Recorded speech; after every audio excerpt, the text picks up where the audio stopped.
There have been few more courageous comebacks to riding than that of Jamie Evans last winter. In 1991, Evans' career looked over when he smashed his leg in an horrific fall from Georgie's son at Sandown. The young jockey, who had successfully mixed flat and cross-country riding, Tried to run off. Georgie's son tried to run off and threw the rider, and it's the Lord of Oakbank in front. Now he's got it shot to pieces. I didn't really realise what damage I'd done until I was laying on the ground, and I was a bit annoyed because I knew I was going to win the race, and I was laying there thinking, you know, Christ, there's a winner I've thrown away. Well, not me, the horse. And I tried to get up and walk, and I kept falling over, and I just must have thought I banged my head. But then I looked down at my leg and it was twisted around the other way. Then I knew I was in strife. Real strife. His right elbow was replaced by a metal plate, but it was his mutilated left leg with compound fractures that had the medicos shaking their heads.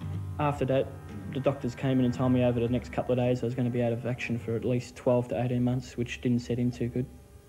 You know, you're sort of virtually your whole career gone. What followed was a fairy tale run of success. Jamie had changed. He was more focused, even more determined, winning the 5 featured jumping races last year, including the Grand Annual. It's a very competitive world, especially the jumping. There's not that many jumping races around and everyone's hungry, and you've got to have some sort of pride in yourself and what you do. There's no point walking around saying, you know, if only I could be #1. You've got to try and climb the ladder and get to #1.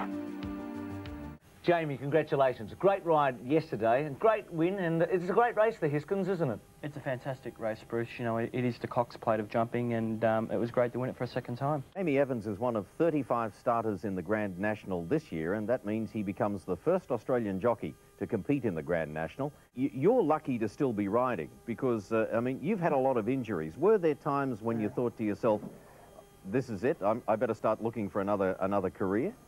No, not really. I put it down to like a Australian rules footballer doing his knee. I mean, he's not going to, you know, all he's worried about is getting back and getting back to playing football. And, you know, being a jumping jockey, of course, there's a lot of injuries, and I've broke my arm, leg twice. I've had head injuries, which probably my worst fall. Yeah. But I broke my leg in England last year. I'm just getting over it now. I've broken femur. But I'm raring to go, and I can't wait to get over there. Front, Allegation in Castle Sweet, 1 and 2. Tarver 4, and with the red sleeves, Big Strand is cutting through the pack like a knife, but at the line it's going to be very close to this. Allegation, oh, very close, Allegation, Big Strand in Castle Sweet. Then Tullen Murray top and Tarver 4 and Dr. Knight, and behind these...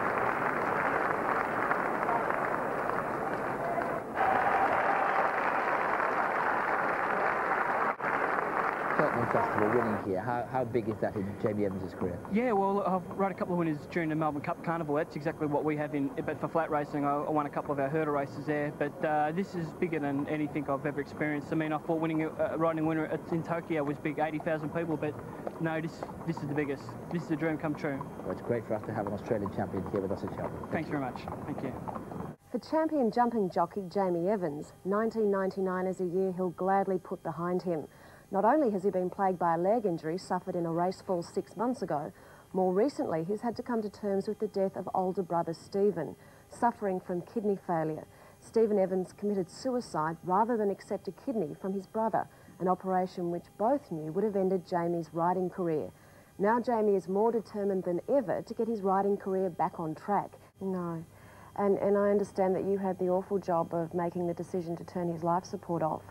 Yeah, Steve always said to me, you know, he'd rather die at his feet than live on his knees, and the decision was unfortunately left to me because now I'm the eldest, and you know, to see him in hospital living on life support broke my heart, and to turn it off was unfortunately an experience I'll never forget, and just hopefully now he's at peace. This is a tape-recorded interview between Constable Taverner and Jamie Evans of 117 Central Road in Hampton Park, conducted at the Dandenong Police Station on Monday the 5th of April 2010. Other persons present are my corroborator. Constable Laidlaw, 36905. What is your full name and address? Jamie Keith Evans, homeless at the moment.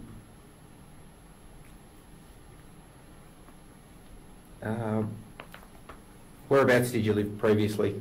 117 Central Road. Yep. All right. Okay, Jamie, I intend to interview you in relation to burglary. Before continuing, I must inform you that you are not obliged to say or do anything, but anything you say or do may be given in evidence. Do you understand that? Yep, yep.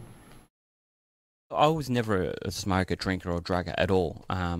It's amazing I turned out the way I did. I made a really bad decision in St Kilda. I was drinking vodka and I was pretty hammered. And thinking about alcohol, it impairs us and it takes away our ability to make good decisions. And I made a very bad decision. A guy said to me, "Here, try this. This will kill the pain." And because I was drunk, I did, and that was heroin. And yeah, my life span out of control. You make these bad decisions, and you know, you lose your money, and you end up destitute on the streets. And because you're in a drunken, you know, drug haze, you don't realise what you're doing, and you commit crimes. Not serious ones, but you drink drive, you go into restaurants and order food and alcohol and collapse on the floor. Just all these bizarre, outrageous, crazy behaviours. And look, the best thing for me was to be in prison. I mean, you know, as I say, you know, institutions, jails, death. And if I'd have kept using, I wouldn't be here today. I would be dead. The journey with alcohol was as bad as the journey with heroin, believe me. Because you've got to understand something. With heroin, the drug's illegal. You could have money, you could have connections.